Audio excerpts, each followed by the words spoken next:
Hello and welcome to the Gross Profit Podcast. My name is James Kennedy. I'm CEO and co-founder at procurementexpress.com. We take the hassle out of managing your company's spend with magical features. And there's nothing more magical than AI these days. It's all over the place. It's in the news. We're all wondering if they are going to be our new overlords. And I, for one, want to get on the right side of them. So who better to explore how finance teams can use AI today practically in their business to help save time and money than interviewing AI himself. And today I would like to welcome to the podcast ChatGPT, him or herself. GPT, do you like to be called him or her, or what's the best way to refer to you? Hello, James, and thanks for having me on the Gross Profit Podcast. As for how to refer to me, ChatGPT is just fine. I'm an AI language model, so I don't have a gender. I'm here to provide helpful and unbiased insights. Let's dive into the exciting world of AI and how it can benefit finance teams.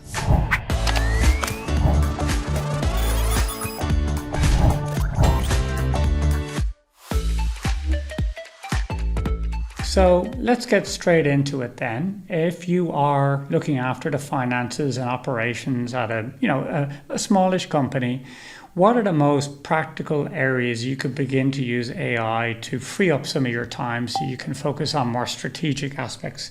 Great question. For finance teams in smaller companies, AI can be a game changer in several areas. Firstly, automating repetitive tasks is a big win.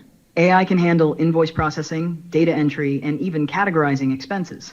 This not only saves time, but also reduces errors. Secondly, AI excels in analyzing large sets of data quickly. It can provide valuable insights on spending patterns, helping in budgeting and forecasting. This kind of analysis, which could take hours manually, can be done in minutes. Lastly, AI can assist in risk management by monitoring transactions for unusual patterns, potentially flagging fraud or errors.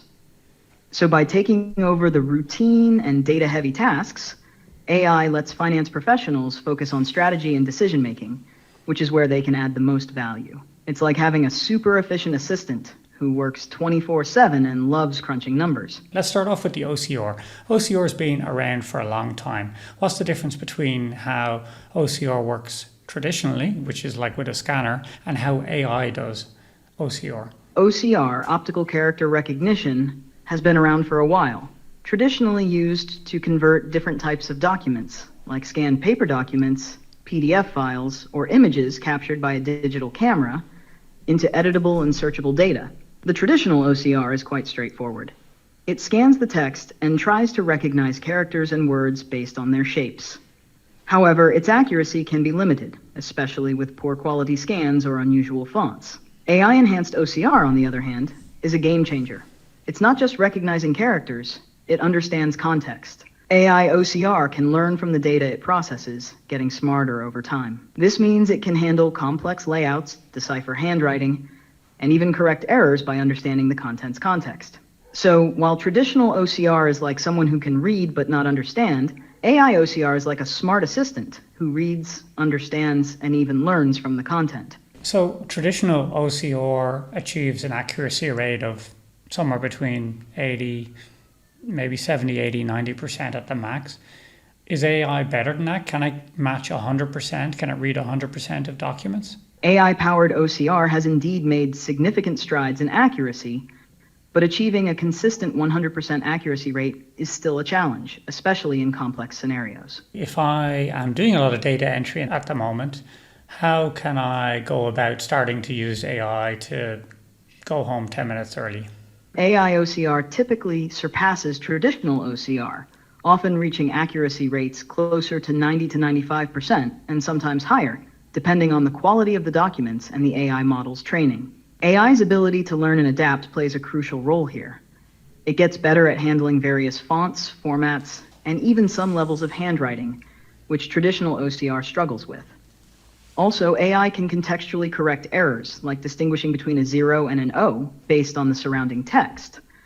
So while AI OCR might not always hit 100% accuracy, it's definitely a significant improvement, especially for processing diverse and complex documents. It's like having a really sharp-eyed assistant who rarely misses a detail. Interesting. Okay, seems like our conversation lost the train there for a second. Tell me, if I have a lot of documents to transcribe into a spreadsheet, for example, how can I go about doing it today? If you have many documents to transcribe into a spreadsheet, AI can streamline this process efficiently. Here's a practical approach. 1. Use an AI-powered OCR tool. These tools are designed to scan your documents and convert the text into a digital format. They're particularly good at handling various types of documents, whether they're scanned images, PDFs, or even photos of documents. 2. Once the text is digitized, the AI can then organize this data. Advanced AI tools can recognize and categorize different data types like dates, amounts, or names, and place them in the appropriate columns in a spreadsheet. 3. Some AI tools also offer direct integration with spreadsheet software like Microsoft Excel or Google Sheets, making the transfer of data seamless. This method significantly reduces the time and effort involved in manual data entry. It's like having a diligent assistant who not only types up all the notes, but also files them neatly where they belong. Hey, I wouldn't say this to a human, but could you be a bit more interesting in your responses? Maybe make it a bit more fun and be a bit more to the point? I think the listeners would appreciate that. Absolutely. I'll keep it snappy and a bit more fun. So think of AI-powered OCR like a superhero for your documents. It swoops in, scans those piles of papers faster than a speeding bullet, and sorts all the info into a neat digital spreadsheet. It's like having a document whisperer at your fingertips, turning chaos into order with a click. How's that for kicking dull data entry to the curb? Yeah, that's pretty good. I like it. Thanks.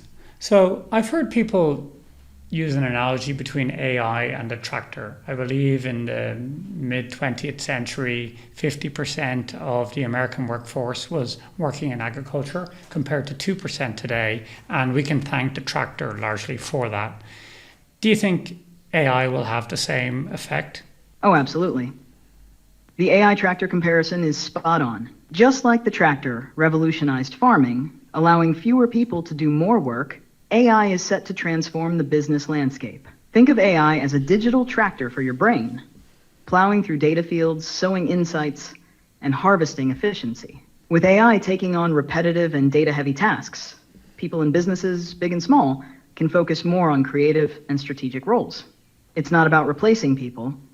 It's about augmenting human capabilities. Imagine having a virtual super tractor that doesn't just plow fields, but also gives you tips on crop rotation and weather patterns. So will AI change the workforce like the tractor did?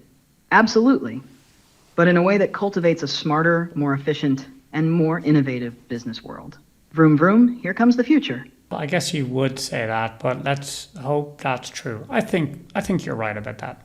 Let's move on to categorization. So every month, categorizing our bank statements is something I actually do, or Mesh, my assistant, and I do, and it's never something we look forward to. But we've started to use ChatGPT to help us do this categorization for us.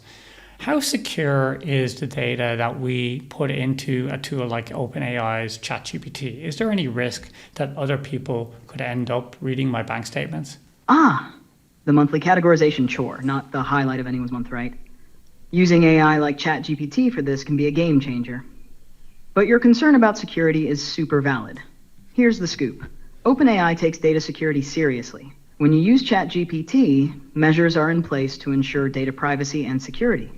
Your conversations are typically not stored long-term, and there are strict policies to prevent unauthorized access.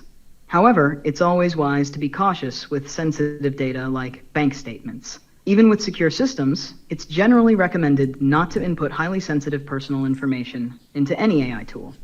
Think of it like a superhero's code. With great data comes great responsibility. So, while ChatGPT is more secure than a vault at Fort Knox, it's still smart to keep those top secret bank statements under your own cape. In summary, AI tools like ChatGPT are pretty secure, but it's best to avoid sharing super sensitive info. Keep that financial kryptonite safe. Okay, interesting. So OCR tools I can't use directly, and now it's not a great idea to upload bank statements, for example, into OpenAI. How about the third one? How about forecasting? How can I use AI to do my forecasting and budgeting for me? Forecasting and budgeting, the crystal ball of business. AI steps in here, like a tech-savvy fortune teller. It can't predict the future with a magic ball, but it gets pretty close with data. AI tools for forecasting use loads of historical data, sales, market trends, you name it, and churn out predictions about future trends and patterns. It's like feeding a machine a diet of numbers and getting a financial weather report. For budgeting, AI is like a meticulous money manager. It analyzes past spending, spots areas where you're over or underspending, and helps you plan a budget that's not just a shot in the dark. You won't be uploading sensitive data here. Instead, the AI crunches numbers you provide, keeping the really sensitive stuff out of the picture.